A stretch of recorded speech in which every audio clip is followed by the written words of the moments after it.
Hello, bachcho. Let's start with the question. And here the question says that the atomic number of Mn, Fe, Co, and Ni are 25, 26, 27, and 28 respectively.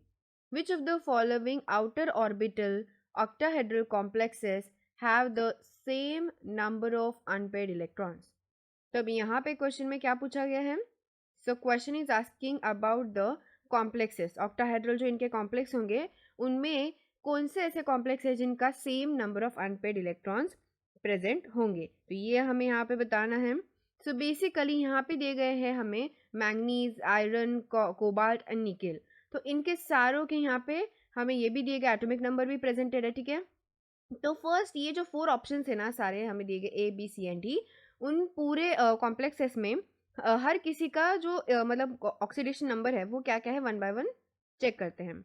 So first complex जो दिया गया है उस first complex में यहाँ overall -3 charge है. ठीक है, तो अब यहाँ पे हम जब कैलकुलेट करेंगे तो Cl कितना होता है, क्लोरीन ऑब्वियसली होता है कितना यहाँ पे Mn प्लस क्लोरीन का होता है -1, तो 6 इंटू -1 करेंगे और इज इक्वल टू यहाँ पे ऑलरेडी -3 प्रेजेंट होगा तो इसीलिए Mn का कितना आएगा यहाँ पे +3 आएगा ऑक्सीडेशन स्टेट. वही अगर हम दूसरा कॉम्प्लेक्स की बात करते हैं दैट इज Fe, और यहाँ पे भी ओवरऑल -3 चार्ज. तो यहाँ पे भी Fe का ऑक्सीडेशन स्टेट हम कैसे निकालेंगे, F के हेल्प से फ्लोरीन. ठीक है, तो उसका होता है -1, तो सेम यहाँ पे करेंगे Fe एंड सेम 6 इंटू -1 यहाँ पे भी होगा विच इज इक्वल टू -3. तो यहाँ पे भी सेम ऑक्सीडेशन स्टेट आएगा जैसे Mn का आया था दैट इज की +3. देन उसके बाद सी ऑप्शन क्या दिया गया है, सी ऑप्शन यहाँ पे दिया गया है कोबाल्ट. तो कोबाल्ट का यहाँ पे कंपाउंड है COF6 और ओवरऑल फिर से -3 चार्ज है. तो यहाँ पे भी CO और यहाँ पे जो कोबाल्ट होगा ये एडिशन हम करेंगे तो यहाँ पे भी जब Fe का लेंगे तो यहाँ पे भी 6 इंटू -1 आएगा and which is equal to again यह -3 आएगा. ठीक है, तो यहाँ पे भी कोबाल्ट का क्या आने वाला है सेम +3 ऑक्सीडेशन स्टेट. और डी ऑप्शन जो दिया गया है NiNH3 6 एंड उसके बाद +2 चार्ज है यहाँ पे. तो इसका ऑक्सीडेशन स्टेट निकालने के लिए क्या करना पड़ेगा हमें, यहाँ पे भी सेम NH3 यहाँ पे 6 मॉलिक्यूल्स है, NH3 का ओवरऑल चार्ज 0 होता है. सो यहाँ पे हम लेंगे Ni प्लस 0 इंटू 6 यानी कि 6 इंटू 0 यहाँ पे विच इज इक्वल टू +2. तो यहाँ पे Ni का क्या आएगा ऑब्वियसली इज इक्वल टू +2 आएगा. तो हमने सारे ऑक्सीडेशन स्टेट कॉम्प्लेक्सेस में जो भी प्रेजेंट है उनके निकाल दिए. अब इन ऑक्सीडेशन स्टेट्स के अकॉर्डिंग अगर हम इनका नेम्स लिखते हैं यानी कि हम इसके इलेक्ट्रॉनिक कॉन्फ़िगरेशन लिखते हैं तो इलेक्ट्रॉनिक कॉन्फ़िगरेशन हम पे लिखेंगे. तो फर्स्ट ए ऑप्शन का जो Mn है वो क्या होगा, यहाँ Mn+3 होगा.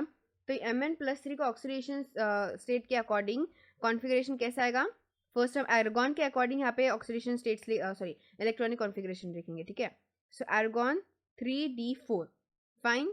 Now when we are going to next one that is की Fe, वहाँ पे भी +3 होगा तो उसका भी आर्गॉन के अकॉर्डिंग लिखेंगे हम.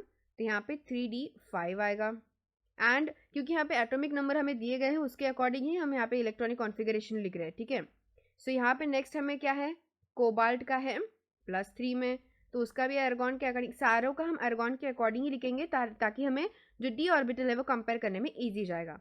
तो यहाँ पे आएगा क्या 3d6 और जो डी वाला है दैट इज Ni+2 उसका भी आर्गॉन के अकॉर्डिंग लिखेंगे तो यहाँ पे क्या आने वाला है 3d8 आएगा. Fine. So now after this comparing हम यहाँ पे अंडरस्टैंड कर सकते हैं कि यहाँ पे भी कितने इलेक्ट्रॉन्स हैं. So here we will make a change. तो यहाँ पे कितने हैं अनपेड इलेक्ट्रॉन्स, तो यहाँ पे अनपेड इलेक्ट्रॉन्स और इस कंपाउंड में अनपेड इलेक्ट्रॉन्स सेम है. Both have the same number of unpaired electrons that is की यहाँ पे Mn+3 एंड CO+3 दोनों के सेम आ गए यानी कि यहाँ पे दोनों में भी कितने हैं 4 है unpaired electrons 4 and here also 4. These are the unpaired electrons right, जो कि हमें फाइंड आउट करने थे. तो यहाँ पे इसीलिए ऐसे कौन से दो कॉम्प्लेक्सेस है जिनके अनपेड इलेक्ट्रॉन नंबर सेम है, तो that is the A and C option. इसीलिए हमारे यहाँ पे आंसर क्या आएगा, the answer will be option number A and option number C both. So I hope you got the answer very well. Thank you and all the best.